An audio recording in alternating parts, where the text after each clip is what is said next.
لہذا وہ لوگ کبھی بھی ایک جماعت بننا نہیں چاہیں گے، اور عوام الناس کو دھوکے میں رکھا جاتا ہے، اور ہر فرقہ یہی کہتا ہے کہ ہم حق پر ہیں، باقی سب باطل ہیں، لیکن دلیل کسی کے پاس نہیں ہوتی۔ وہ آدمی جو کلمہ پڑھ لیتا ہے اور جس کو اپنی قبر میں تنہا جانا ہے، جس کے ساتھ کوئی عالم نہیں اترنے والا فرشتوں کا جواب دینے کے لیے، اس کلمہ پڑھنے والے کو یہ سوچنا چاہیے کہ میں کس کے پیچھے چل رہا ہوں۔ ایسا تو نہیں ہے کہ یہ لوگ مجھے دین کے نام پر گمراہ کر رہے ہوں، یا یہ کہہ کر کہ ہم وہی فرقہ ہے جو جنتی ہے، کہیں ایسا تو نہیں ہے کہ میں جہنمی فرقے میں شامل ہو جاؤں۔ لہذا بہت ضروری ہے کہ ہر کلمہ پڑھنے والا سنجیدگی کے ساتھ اس بات پر غور کرے کہ فرقہ بندی ایک زبردست قسم کی لعنت ہے اور ایک بہت بڑا عذاب ہے اللہ، نہ صرف دنیا میں بلکہ آخرت میں سب سے بڑا عذاب یہی ہے۔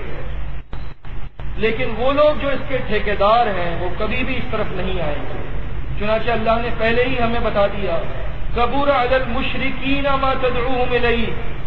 وہ لوگ جو فرقہ پرستی پر پل رہے ہیں، پنپ رہے ہیں، وہ کبھی بھی ان کو یہ دعوت اچھی نہیں لگے گی جو آپ دے رہے ہیں، دعوت اتحاد، دعوت اتفاق۔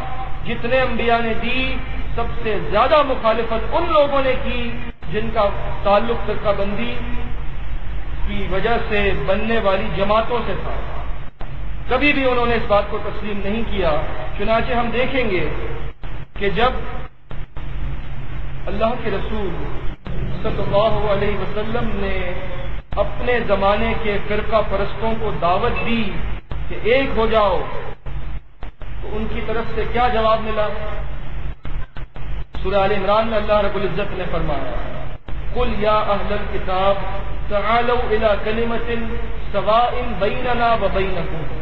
اے رسول صلی اللہ علیہ وسلم، آپ ان سے کہہ دیجئے کہ اے اہل کتاب، یعنی اس زمانے کے جتنے فرقے تھے، تم سب ایک بات کی طرف آ جاؤ جو ہم میں اور تم میں یکساں ہے۔ وہ کیا ہے؟ اللہ نعبد الا اللہ، کہ ہم اللہ کے سوائے کسی کی عبادت نہیں کریں گے۔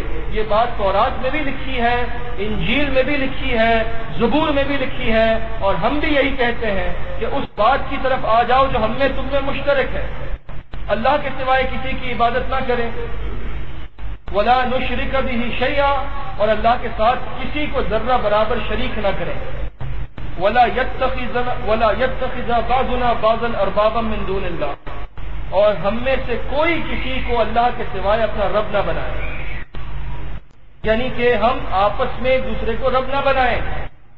اس کی توضیح، اس کی تشریح جب پوچھی گئی اللہ کے رسول صلی اللہ علیہ وسلم سے، اور اس سلسلے میں سورہ توبہ کی آیت نازل ہوئی، اتخذوا احبارهم ورهبانهم اربابا من دون اللہ، کہ یہود و نصارہ نے اپنے علماء کو رب بنا لیا تھا۔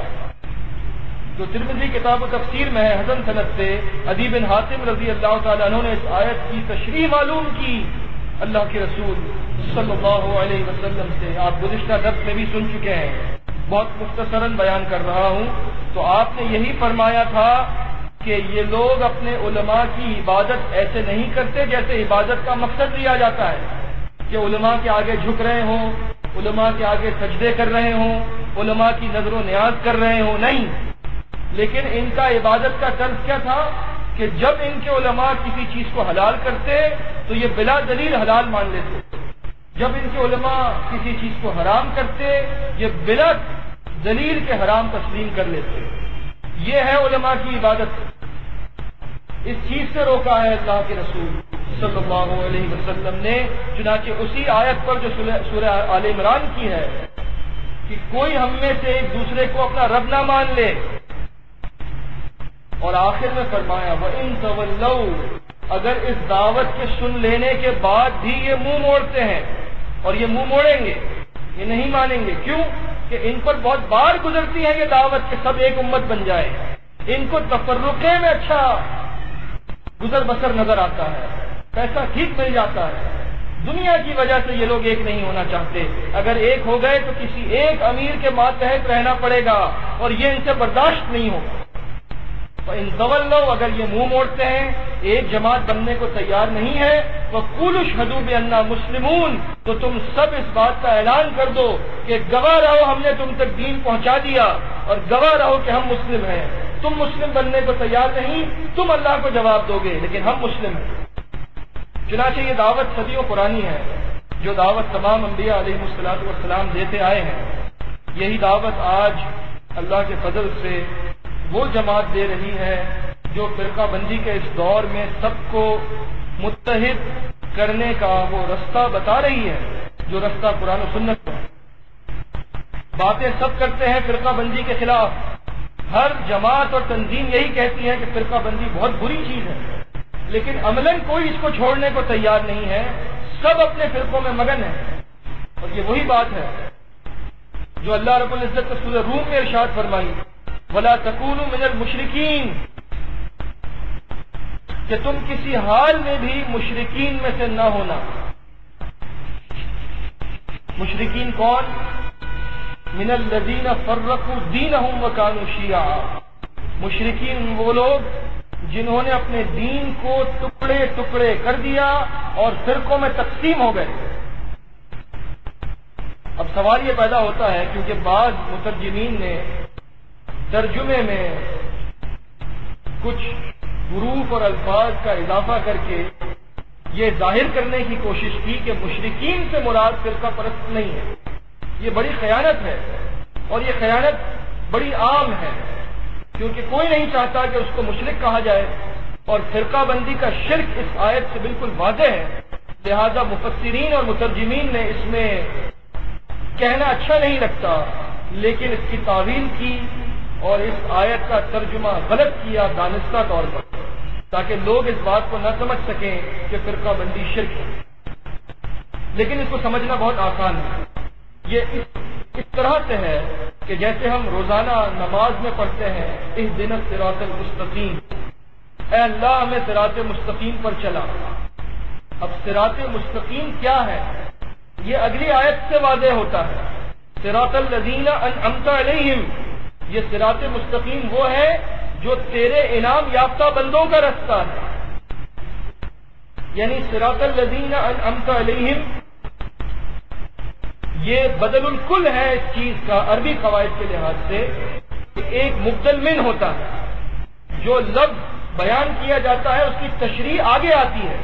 مبدل منہ ہے اہدنا الصراط المستقیم، اور صراط الذین انعمت علیہم اس کا بدل ہے۔ بالکل اسی طرح ولا تکونوا من المشرکین، مشرکین میں سے نہ ہو جانا، یہ مبدل منہ ہے، اس کا بدل الکل اگلی آیت میں ہے۔ مشرکین سے مراد کون ہے؟ من الذین فرقوا دینہم وکانوا شیعا، وہ لوگ جو دین کو ٹکڑے ٹکڑے کر دیتے ہیں اور فرقوں میں تقسیم ہو جاتے ہیں۔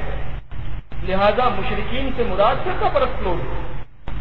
لیکن بہرحال یہ چیز آپ کو وہی بتائے گا جو فرقہ پرستی سے عملاً بیزار ہے، اور کوئی نہیں بتائے گا، کیونکہ جو خود ایک شرک میں مبتلا ہو وہ کسی کو کیا اس کے بارے میں بتائے گا۔ کل حزب بما لدیہم فرحون، اور اللہ نے فرمایا ہر فرقہ، ہر جماعت، ہر گروہ اسی تعلیم میں خوش ہے جو اس کے پاس موجود ہے۔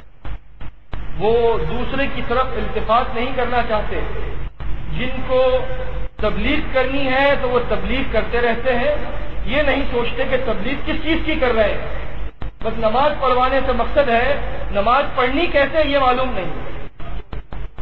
جن کو درود شریف شدت سے زیادہ پڑھنا پسند ہے، شدت سے بھی زیادہ، وہ صرف اسی کو دین سمجھ کر بیٹھ گئے اور آگے پیچھے کچھ نہیں دیکھتے۔ جن کو جہاد سمجھ آ گیا وہ جہاد کی ہی بات کرتے ہیں اور کچھ نہیں دیکھتے۔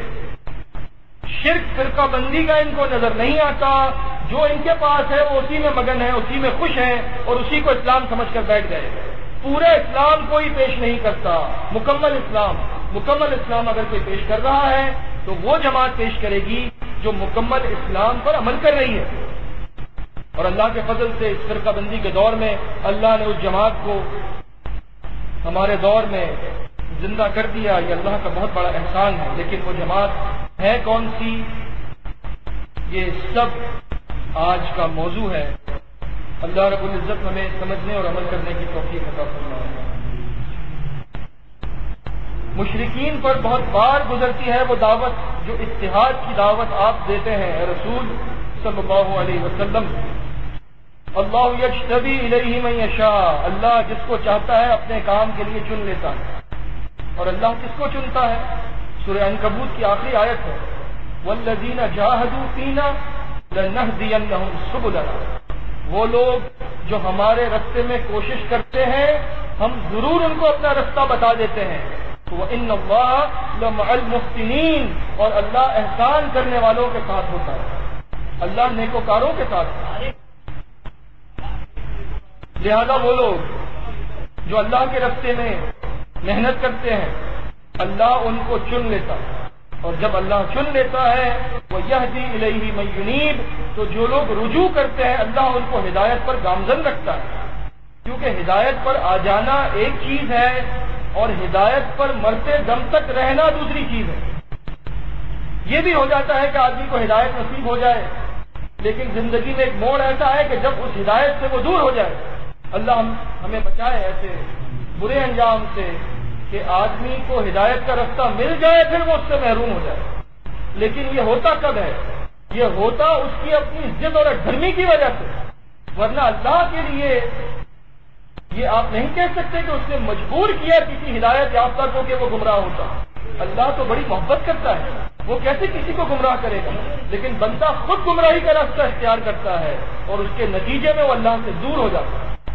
لہذا جب اللہ نے ہدایت پر لگا دیا، سورہ آل عمران میں دعا بھی سکھائی، وہ دعا یاد کیجئے، ربنا لا تزغ قلوبنا بعد اذ ہدیتنا وہب لنا من لدنک رحمہ انک انت الوہاب، اے ہمارے رب جب تو نے ہمیں ہدایت کا راستہ دکھا دیا ہے اب ہمارے دلوں کو اس ہدایت سے دور نہ کرنا اور ہمیں اپنی جناب سے رحمت عطا فرما، اور سب سے بڑی رحمت یہی ہے کہ مرتے دم تک ہمیں ہدایت نصیب رہے۔ بے شک تو بہت دینے والا ہے، ہم تجھ سے یہ مانگتے ہیں کہ ہمیں ہدایت وہ دے جو مرتے دم تک ہمارے ساتھ ہے، کیونکہ جن لوگوں کو یہ ہدایت نصیب ہو جائے آخرت کی ہر منزل ان کے لیے آسان ہو جائے گی، ورنہ اگر آخرت کی منازل مشکل ہو گئی تو پھر بہت برا ٹھکانہ ہے۔ وما تفرقوا الا من بعد ما جاءهم العلم بغيا بينهم، ان لوگوں نے افتراق نہیں کیا، فرقہ بندی میں نہ پڑے، مگر یہ کہ جب ان کے پاس مکمل علم آ چکا اس کے بعد انہوں نے اختلاف کیا۔ اور سوچنے کی بات ہے کہ یہ کتنا بڑا جرم ہے، ایک آدمی جو انجانا ہو، جس کو معلوم نہ ہو اور وہ غلط کام کرے تو اس کی پکڑ بہرحال ہوگی لیکن اتنی سخت نہیں ہوگی کہ جتنا اس آدمی کی پکڑ ہوگی جو سب کچھ جان کر مخالفت کرتا ہے۔ اسی لیے اللہ نے ایسے بندے کے لیے بڑی سختی کے ساتھ فرمایا سورہ نساء میں، وَمَن يُشَاقِقِ الرَّسُولَ مِن بَعْدِ مَا تَبَيَّنَ لَهُ الْهُدَىٰ، وہ آدمی جس کے لیے ہدایت کے تمام رستے واضح کر دیے گئے، اس کے بعد اس نے مخالفت کی محمد رسول اللہ صلی اللہ علیہ وسلم کی۔ اور آج فرقہ پرستی کیا ہے؟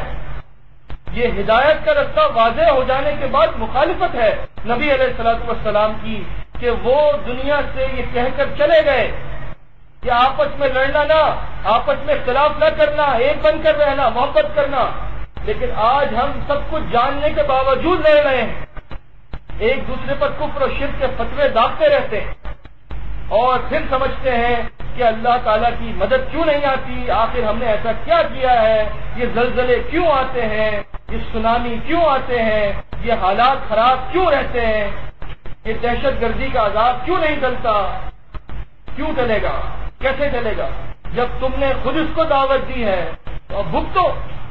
اللہ نے کیا فرمایا سورہ راج میں، ان اللہ لا یغیر ما بقوم حتی یغیروا ما بانفسہم، اللہ اس قوم کی حالت کبھی نہیں بدلتا جو اپنی حالت خود نہ بدلنا چاہے۔ جب آپ نے خود اس عذاب کو دعوت دی ہے، فرقہ بندی کو سینے سے لگایا ہے اور فرقوں کو چھوڑنے کو تیار نہیں ہے، تو پھر عذاب کا مزہ چکھو۔